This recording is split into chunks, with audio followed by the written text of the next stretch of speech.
team captain, Eliza Valdez. Morente going to Valdez, and Valdez cross-court.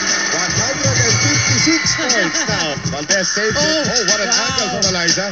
Eliza again, Eliza again. Isa siyang multi-awarded athlete. Itinuturing na isa sa mga pinakamagagaling na collegiate volleyball players ng bansa.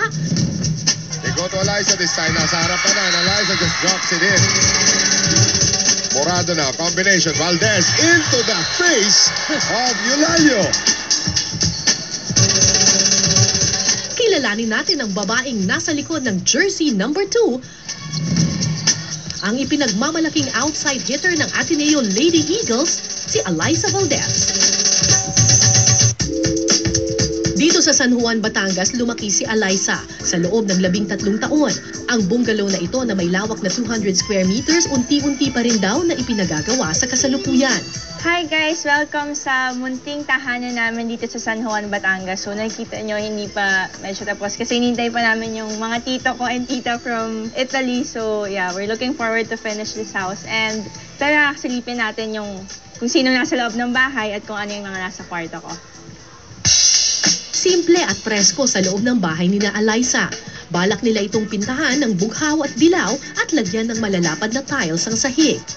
Pag nasa umuwi ako, dito palagi yung lolo ko, mamay yung tawag ko, mamay. Si mamay, tapos yung lola ko, eto, hi daw, hi. Tapos, pag umuwi kami, laging yung mga kuya ko, naglalaro sila ng NBA.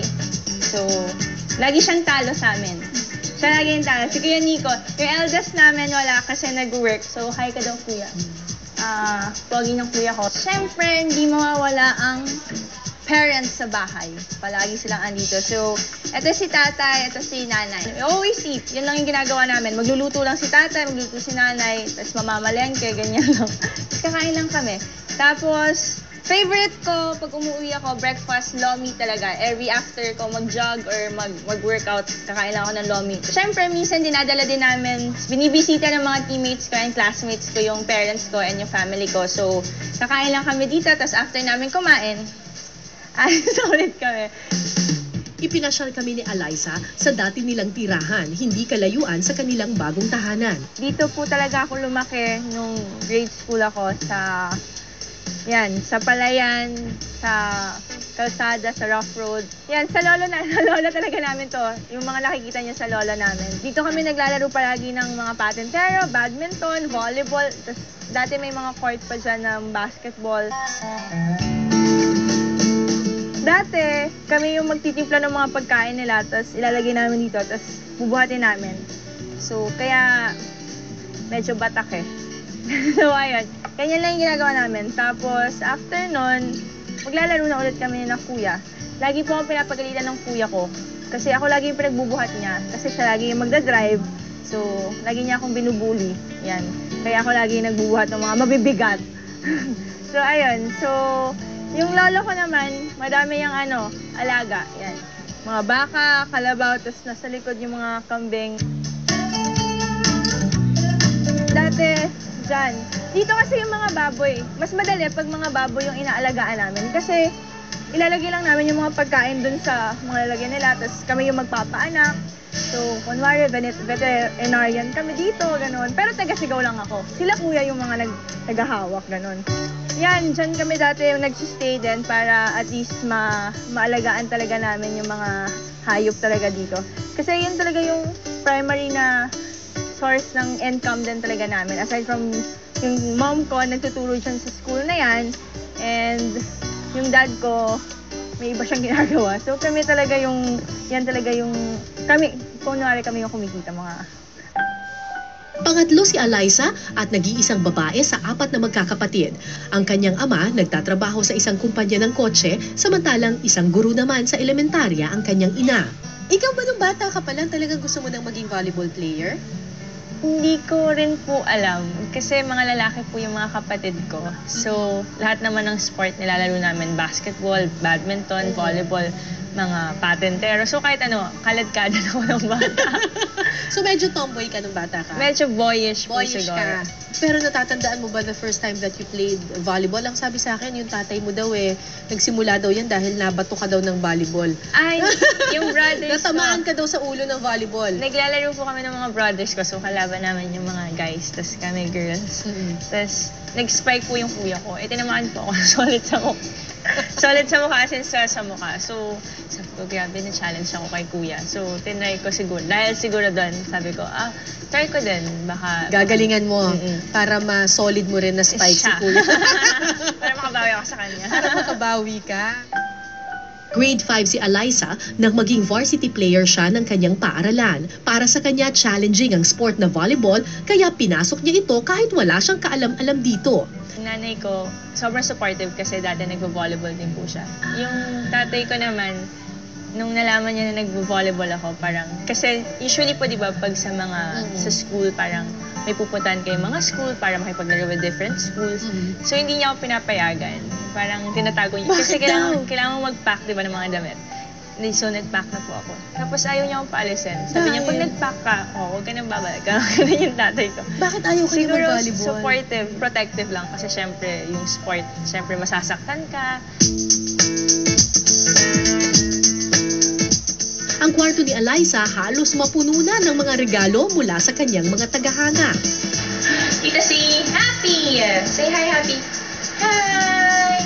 So, siya yung naiiwan din sa bahay namin dito kasi lahat may work. Tapos, siya yung baby ng grandparents namin ngayon. Si Happy. Bigay din siya ng fans na yung silver balloons na ever since talaga sumusupport talaga sa volleyball ko.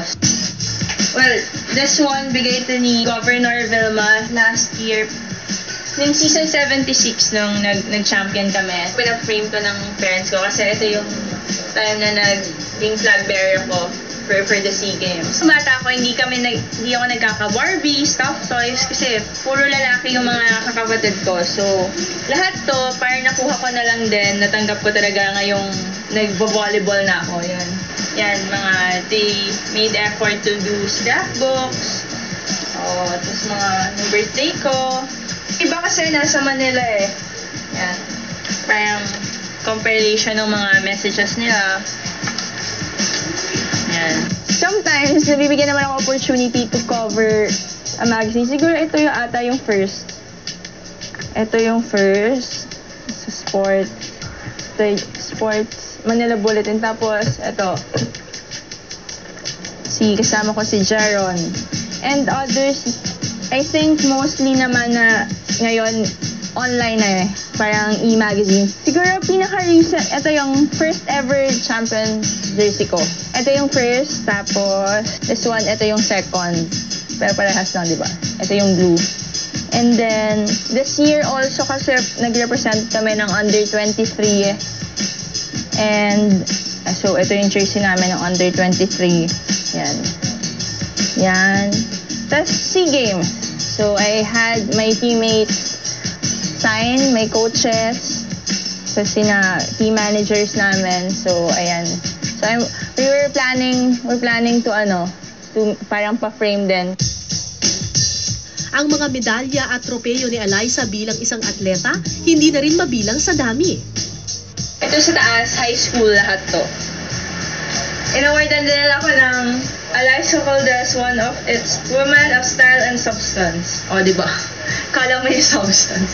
Ito talaga, mga nakakagulat na awards kasi you won't expect kasi you're just playing volleyball and you're doing what you love and yun lang. Tapos you're given awards like this. Pag nabibigyan ka ng ganong klaseng mga opportunities na parang sinasabi nila ang ganda mo, at woman of style and substance, how do you feel about that? As much as possible, ayoko rin masyadong mag-sink in sa akin yung mga ganong bagay. Kasi parang mahirap din talaga, di po ba sabi nga nila. Kaya I'm really thankful sa mga taong nasa paligid ko kasi ginaguide talaga nila ako kung paano i-handle yung mga ganon na situation talaga. Pero nung bata ka pa lang, pinangarap mo ba na balang araw, titira rin ako sa Manila, sisikat ako sa Maynila? Wala po. Hanggang ngayon nga po parang never in my wildest dream na makakaharap ko po kayo. I mean nasa harap ako ng mga camera din talaga. Kasi Who would have thought na sobrang... I just love playing volleyball. And tinulungan lang po ako ng mga coaches ko, ng family ko. Ngayon, nare-realize ko po talaga na everything is possible talaga if you believe in God talaga. Ilang oras ba ang training na kailangan gugulin para maging isang magaling na volleyball player? 6 hours a day. What?